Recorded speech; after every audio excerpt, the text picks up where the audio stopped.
Hello, and welcome back to the third and final session where we find out exactly what the bottle the wine comes in tells us about what's inside and why bottles aren't all the same. And today we're going to focus on Portugal's most iconic fortified wine, port, which obviously comes from the Douro Valley. Now, if you want to have a look at the map, it's the pale medium green inland from Portugal on the Spanish border in the northeast corner. Feel free to pause the map.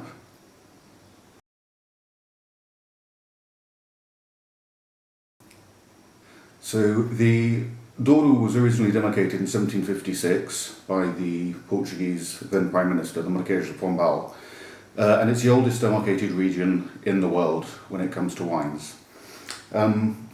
The first one we're going to look at is a fairly standard tawny. So this is a wood-aged wine, which means it's already undergone a certain amount of oxidation before it's bottled. That means that once you open it, because it's already been exposed to oxygen, it's not likely to go off, which has the advantage that you can drink it over several weeks or even months. Well, it never takes me a month to finish a bottle. And the thing that you can, that tells you that immediately is the stopper. Okay, so that is a very short cork and it's designed to be put back, and you can put the bottle back on the shelf. And the standard ruby wines will have a similar cork.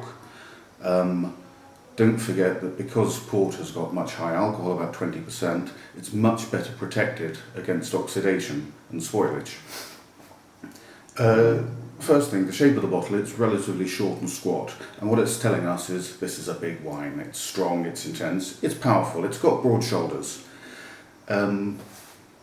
It's also worth noting that the glass is green, whereas if we look at a vintage port, for instance, and we'll come back to this one in a second, you can see that the bottle is made of absolutely black glass. Okay, I'll explain that when we get to it.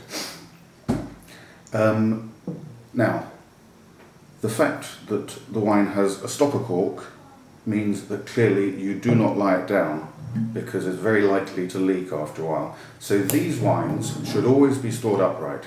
And how you can tell is you can actually feel the ridges on the stopper through the capsule. So if we compare it with a vintage port, the top is completely different. Here it's smooth, it's tall, and that will have a cork that, standard wine cork, but even longer, because it's a wine for aging for a long time, and it needs to be properly airtight.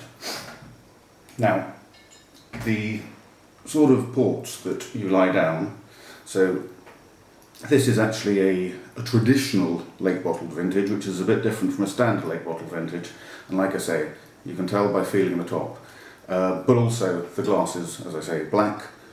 Wine does degrade port and wines, light degrades wine very slowly.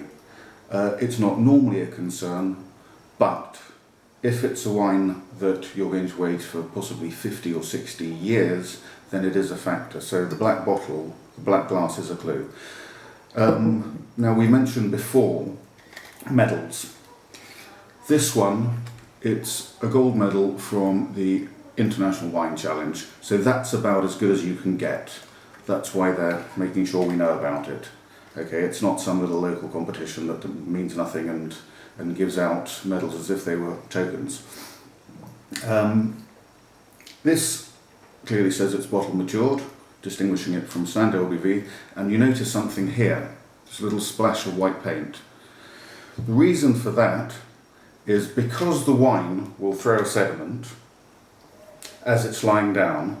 What they are saying is, if you lie it down with the label up, then that is the same way that the wine has been stored in the cellars before bottling it.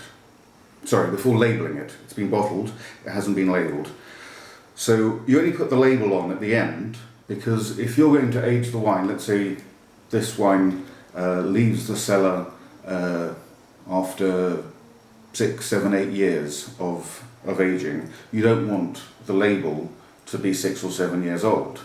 So the bottle is laid down without the label, it's got a white splash on it, and that means that the sediment is on the underside, and when you decant it with the label up. And I've actually got a bottle here which hasn't been labelled. This actually came out for a tasting, so it came straight from the cellar where it was aging. It's got the white splash, and the other thing that is a little useful hint, obviously, if the winery is aging a lot of bottles, obviously they should all be labelled, but in case there's any mix-up, you've got a capsule which goes under the capsule, and it's actually identified on the capsule what the wine is. The other thing of note, and I hope you can see this, is that the collar of the shoulder of the bottle is actually embossed with the brand. It's quite expensive to do that, especially with vintage port, which are generally a very, very tiny percentage of production. So it's really telling us that this is a top wine and it's worth spending a bit extra on. And the other thing that's curious is if we look at the white splash, directly opposite it are these two indentations, okay? Now, what these will do is when the wine is being labelled, it enables the bottling machine to position the wine so that the actual label is underneath the embossed bit on the front, and again the white splash is telling us it's been kept on the shelves that way up, so when we decant it we'll have the label on the top because all the sediment will be on the bottom. And then the final wine I was going to mention is this. So you've actually got an oak box for an individual bottle of wine.